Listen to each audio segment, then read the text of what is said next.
শাড়ি পাইছেন শুধু, আর কিছু বার নাই।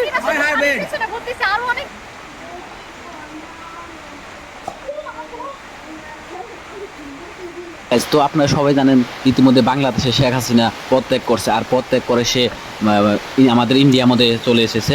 এখন ইন্ডিয়া থেকে সে রওনা দেবে লন্ডন বা অন্য কোথায় যাবে আর কি। তো গাইস ইতিমধ্যে বাংলাদেশে গণভবনে কি হয়েছে জানেন, গণভবনে যত বস্তু আছে A to Z বস্তু আর কি পাবলিকে নিয়ে গেছে। যার মধ্যে যে কিছু মানে নিতেছে শাড়ি, কিছু মানে নিতেছে চেয়ার টেবিল, মানে যত বস্তু আছে গণভবনে। তো গাইস আপনারা যে দেখতে আছেন মানে শাড়ি নিয়ে কারাকারি পাচ্ছে, তাদের মানে কি গাইস জানেন, ফুর্তি আনন্দ এত মানে লাগছে যে এতদিন তারা মনে করে স্বাধীন মুক্ত একটা দেশ পাইলো। কারণ শেখ হাসিনা যেটা অত্যাচার আরম্ভ করতাল, এই অত্যাচারের জন্য স্টুডেন্টের মানে রাস্তায় মানে একবারে মারামারি কাটাকাটি, মানে যত জেল খেলা ছিল, তারপরে আপনার হসপিটাল মানে বড় বড় যেগুলো বস্তু আছে সব কিছু ট্রেন স্টেশন সব পুড়িয়ে দিচ্ছে। কারণ শেখ হাসিনা অত্যাচার করবে। কারণ শেখ হাসিনা এই কোটা আন্দোলনের দাবিটা মানে কি করছিল, মুক্তিযোদ্ধার থেকে মানে সে চলে রাখছিল। কিন্তু তার এই স্বৈরাচারী অত্যাচারের জন্য বাংলাদেশের খালি স্টুডেন্ট না, A to Z মানুষে তার বিপরীতে প্রতিবাদ করে আজকে তারা এই করছে, বিজয় লাভ হয়, আবারও দেশ স্বাধীন করলো।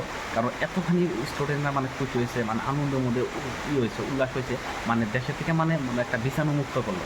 ইতিমধ্যে শেখ হাসিনা মানে করছে যুদ্ধ বিমান, মানে যুদ্ধ বিমান কি প্লেন দিয়ে মানে ইন্ডিয়ায় এসেছে। তো গেছে এই প্লেনে দেখতেছেন আপনার সেই ইন্ডিয়ার মধ্যে আর কি নামলো, ল্যান্ড। তো গাইজ বাংলাদেশের মানুষ খুশিতে মানে আত্মসারা হয়ে গেছে, মানে কি বলবো গাইজ। তো গাইজ মানে এই খুশিতে তারা সব A to Z মানুষ মানে বাংলাদেশের যেটা ভবন ছিল সেখানে প্রবেশ করার পরে শেখ হাসিনা যখন প্রত্যেক করছে লগে তারা কি করলো, সব A to Z বস্তু মানে ভাঙছে বাড়িতে, মানে সব যার মতো নিয়ে যাওয়ার পরে মানে তারা বলছে যে আমরা নতুন করে দেশ কি করবো, নতুন করে সরকার গঠন করবো, নতুন করে সব কিছু বানাবো। তার জন্য A to Z Sheikh Hasina কোনো বস্তু আমরা রাখবো না, যত বস্তু সব আমরা বাড়িতে নিয়ে যাবো। কিছু মানুষের কাছে হাঁস মুরগি, তারপর গাছ উঠে। তো গাইস মানে এখন তো আর কি বাংলাদেশে কোনো নাই, প্রধানমন্ত্রী নাই। তো গাইস বাংলাদেশে এখন কারাতে যাবে, মানে কে করবে এতদিন রাষ্ট্রটা আর কি চালাবে।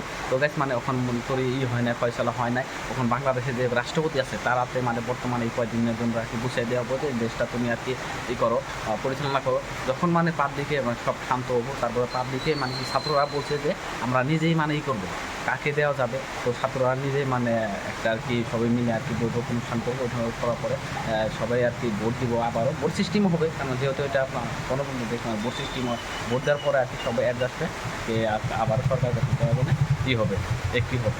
তো গাইস আশা করি আর কি আপনারা বুঝতে পারছেন আমরা কী বলছি। তো গেছে আপনারা যদি আমাকে সাপোর্ট করেন, তো গেছে আমি আরও ভালো আপনাদেরকে মানে দেশের কী খবর কী হয় আমি দেওয়ার জন্য ট্রাই করবো, নিজেও আপডেট হয়ে দেবো আর কি। তো গেছে আজকের জন্য এটুকু।